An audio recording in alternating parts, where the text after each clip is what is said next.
Guys, we did it. It's Stormlight Archive 5 Day. Wind and Truth is out today. Hello and welcome back to Shelf Center. This is Bryce. Thanks so much for stopping by. Thanks for liking it, subscribing if this is something you end up enjoying. You never know, it could happen. Well, today I am at my home. I am not filming at my usual spot, so I apologize for that, but I also don't a little bit because these are way nicer bookshelves than my normal videos are filmed at. It's my news for the week, the best in science fiction, fantasy, and sometimes horror, as it mostly relates to books, but also media.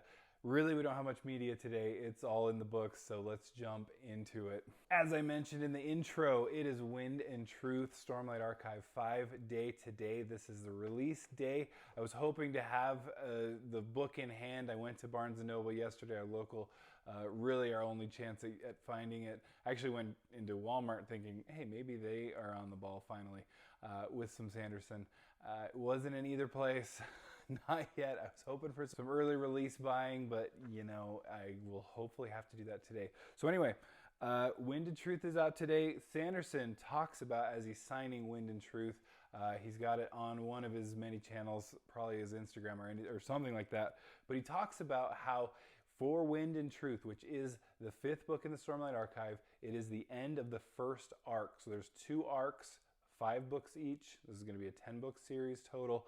And so the end of this first arc, he says not only has he been writing this ending or thinking about this ending for 20 years, but he gave 3 different endings to his different alpha, beta, and gamma readers, which is really cool.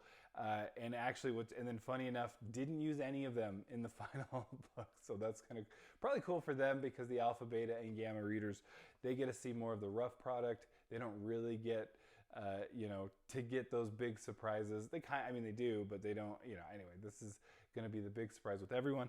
It's so cool. I just think that, I don't know, it's been a while since I've been a part of a book release. The last one I think I was really a part of that I was really into was Harry Potter book 7. And so this is pretty cool to just have that excitement. You can just see it all over Twitter, X, you can see it in the bookstores. I'm just so excited. I'm super duper jealous of everyone at Dragon Con right now, like literally this moment. All kinds of booktubers are there, all kinds of authors are there. It looks like so much fun. I'm like, all my friends are there. It's great. Anyway, I think it's so cool. I thought there was an interesting Esquire article that kind of talks about how Wind and Truth is Brandon Sanderson's Avengers Endgame event. And I'm like, I guess you could say that to a degree because it didn't end the whole Marvel. It just was kind of one ending, and that also was kind of a huge deal. And they had to get it right, and they did. I trust Sanderson to get it right. I just feel like it's one of these let's try to start some stuff, start some controversy. Oh, is he not going to stick the landing? I'll be honest, I bet you he does. He has a history of doing that. And so some people's favorite book in the Mistborn series is The Hero of Ages. And I understand it. It's not my favorite, but it's still good. It was excellently done and not at all what I thought. He finished The Wheel of Time, and again, he finished it in such a spectacular way that I'm just going, and I just feel like because he did that, he learned so much about a sprawling, huge, epic series he's brought into this series. Because at first, I'll be honest, and I sadly didn't get an advanced reading copy of Wind and Truth, but I did get one of The Way of Kings back in the day. I mean, we're talking literally 14 years ago.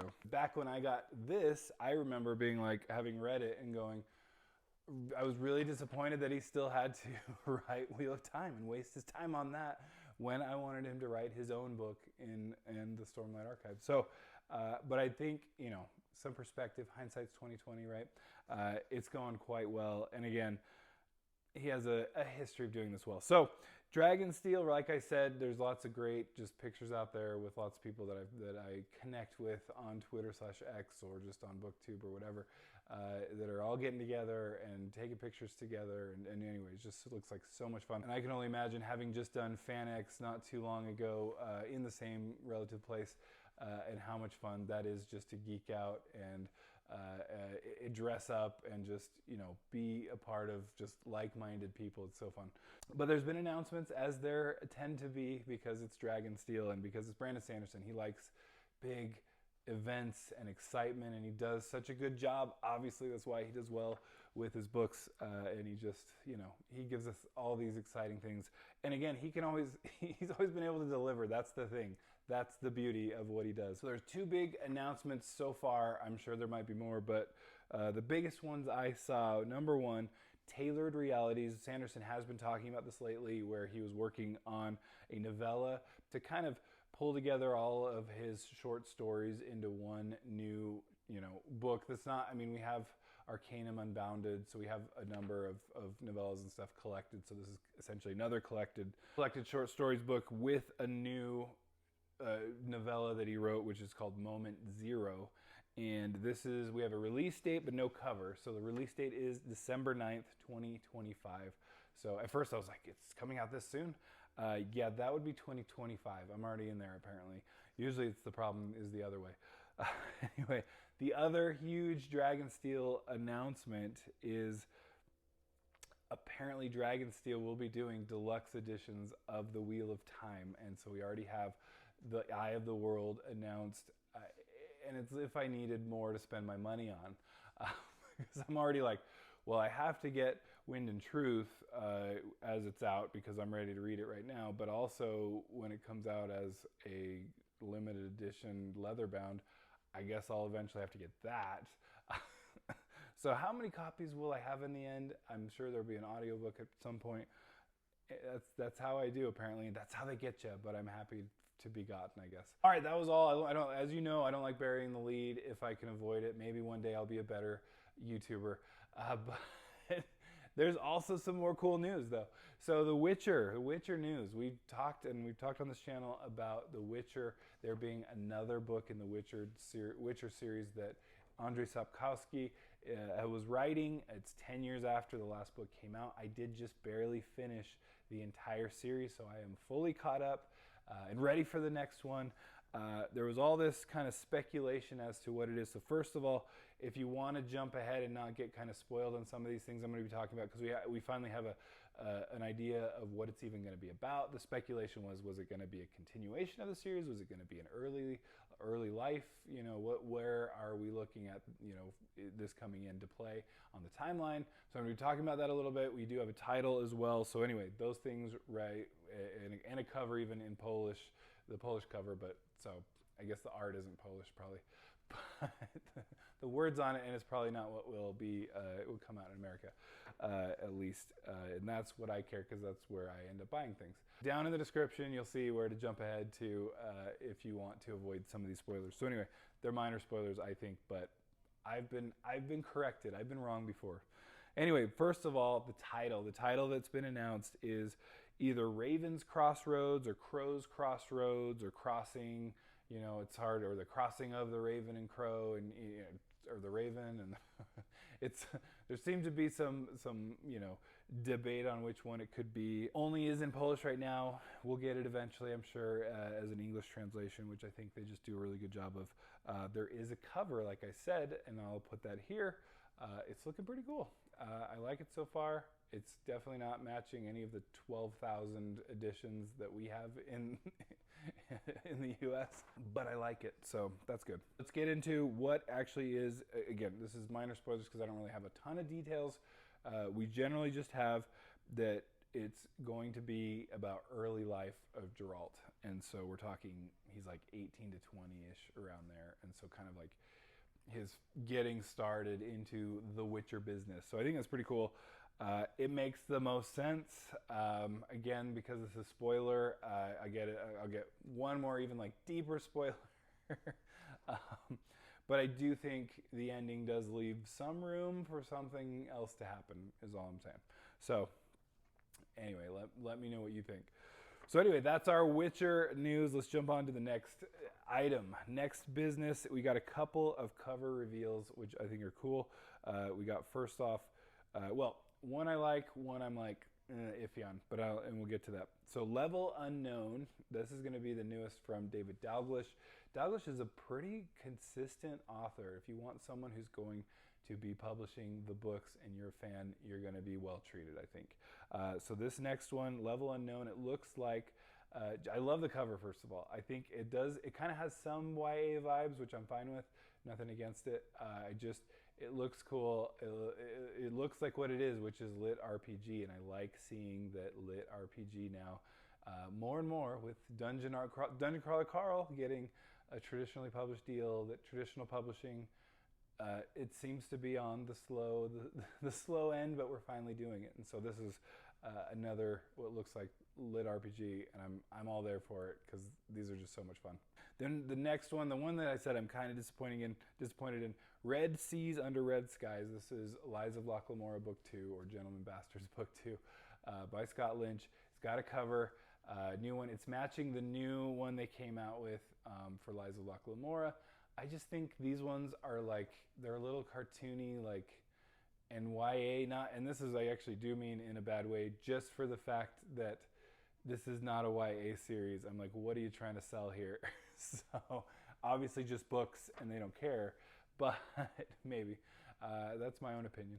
But it's hard to see that and go, that's not the same book. And frankly, Red Seas Under Red Skies has one of my all-time favorite covers, just bar none. And so that one's, it's just like, why mess with the best? All right, then we got, this is huge news. This was announced when there was a Kickstarter going on for Will White and his Cradle series, turning the Cradle series into an animated series. And so it was announced as one of the stretch goals was that he would be putting together a short story collection. And we have it now. So it's Threshold, and we even have a cover. So that's super exciting news. I love the Cradle series, and it is coming out January 7th. It's already available for pre-order, which is very cool. As my son said, it was like, I mean, do we need the stretch goal? Is he not going to write it anyway? I mean, it's true. He's going to write it anyway, let's be honest, right? Cradle is just great, and so I'm very excited for it.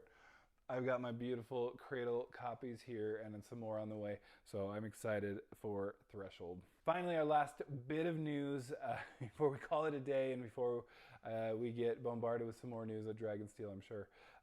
And it is related to George R. R. Martin. It's not really news. It's the same old story, but there's a new article. So, a Hollywood Reporter this time. What's funny is they seem to be able to get away with asking him the progress on his book. I know, I imagine it's frustrating, but as we all know, as you may know, but I will explain again, George R. R. Martin is 13 years late after this bad boy, as he points out, and it's still kind of a surprise to him. And so that's not the best news, and just so he kind of addresses that, fans are, very clearly, stating things as they've been stating since this book was late. Essentially since Robert Jordan passed away, sadly, and everyone went, George, are you going to do this to us? And because that's what happened immediately, and I feel bad, and again, it's not fair. I'm sure Patrick Rothfuss goes through this, and everyone went, are you going to die on us? It's just, and because again, it's very selfish of us, I get it. But at the same time, write the book.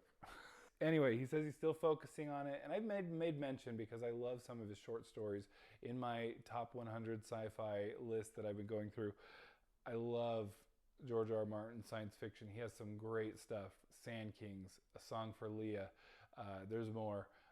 Night Flyers got turned into a show. I mean, it's just, there's so many things that he has done, and I'm going, he's so bogged down in this series, and if he dared to even write anything else, everyone would be all over him. But he acknowledges, hey, people are like, oh, he'll never be finished. And he's even now saying, which he's denied for years, he's going, maybe they're right. I hate to hear that, but at the same time, as we know, Game of Thrones is my old copy that I got for $3.99 when they still had to sell the series because everyone wasn't already buying it. 1996 is when this was copyrighted, right? And usually it gets published pretty quickly after that. But I looked it up, 1996 is at least what the book says. We had a Clash of Kings, a Storm of Swords, almost back to back. I mean, as back to back as George does, which are pretty much year by year right there, right? Then Storm of Swords, we had to wait, right? And so then after those, I mean, I think we even got Storm of Swords. Decided to just check Storm of Swords, copyright 2000, right? So we had that go down. Storm of Swords, we had those again, 96 to 2000, 3 huge books, pretty dang good, pretty happy fans, spoiled fans, you might even say. I'll admit that.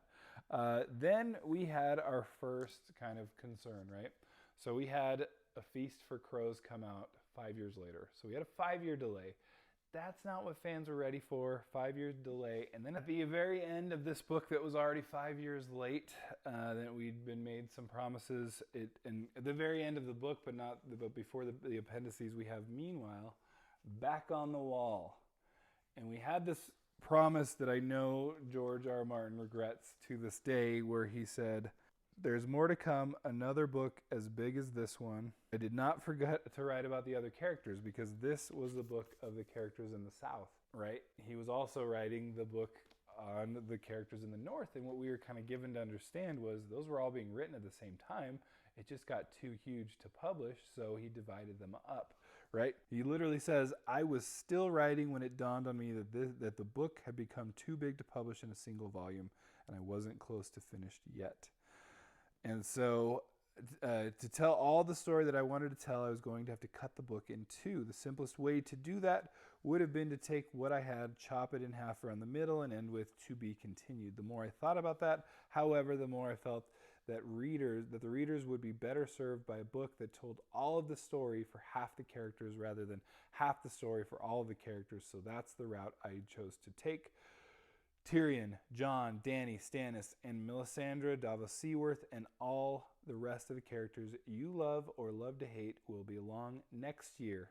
I devoutly hope he did at least give himself an out in A Dance with Dragons, which will focus on events along the wall and across the sea, just as the present book focused on King's Landing. So that was our promise, right, in 2005. And then we got our next delay. 2005, then we got 2011. So that was kind of surprising after we're going, well, it sounded like they were all pretty much written, or at least almost done, when you had this published. Now, again, there's very clear evidence that he doesn't say that they are done. He does hint that he was in the middle of writing. I get all those things, but the kind of promise, essentially, I know it's not necessarily a promise, but mostly a promise, was that it would be out the next year, and then we had a 6-year delay. And it seemed to only be because the show was coming out that it was like, let's get this out. This is how we make the most money humanly possible. Now, since 2011, he acknowledges it's now been 13 years. So if you're counting, both those delays add up to 11 years, and we were already, fans were already disappointed in that, to say the least. Now it's been 2 years past the total amount that 2 books came out in. It's a little frustrating. I know George got a little busy, got invested into these series, and he's writing episodes, and he's in on everything, and he does his thing, and he gets to live his life. I 100% get that, but it is one of those where, he is finally acknowledging maybe this ain't happening. The question, I don't think I have a question whether we'll see the Winds of Winter. The real question I have is whether we'll ever see A Dream of Spring, and that's going to be essentially the final book, the 7th book in this universe, or in this, not the universe, I guess, in the series of A Song of Ice and Fire. So anyway, that's my quick rundown. I guess I'm a little saddened to see that he's actually finally acknowledging. Maybe I won't, because he assured us when Robert Jordan passed away, again, so sadly, but that he assured us that's not going to be him. Don't have to worry. And I know he's full of those, it's just such a human thing, right? To be like, I'll do that. You think you have all these goals and plans and everything, and you just don't always reach them. So anyway, I have rambled on so long about this. Let me know your thoughts in the comments down below. How wrong am I? And don't forget, there are Kindle deals down in the links below, so they help the channel. I really appreciate it, and we'll catch you next time. Bye.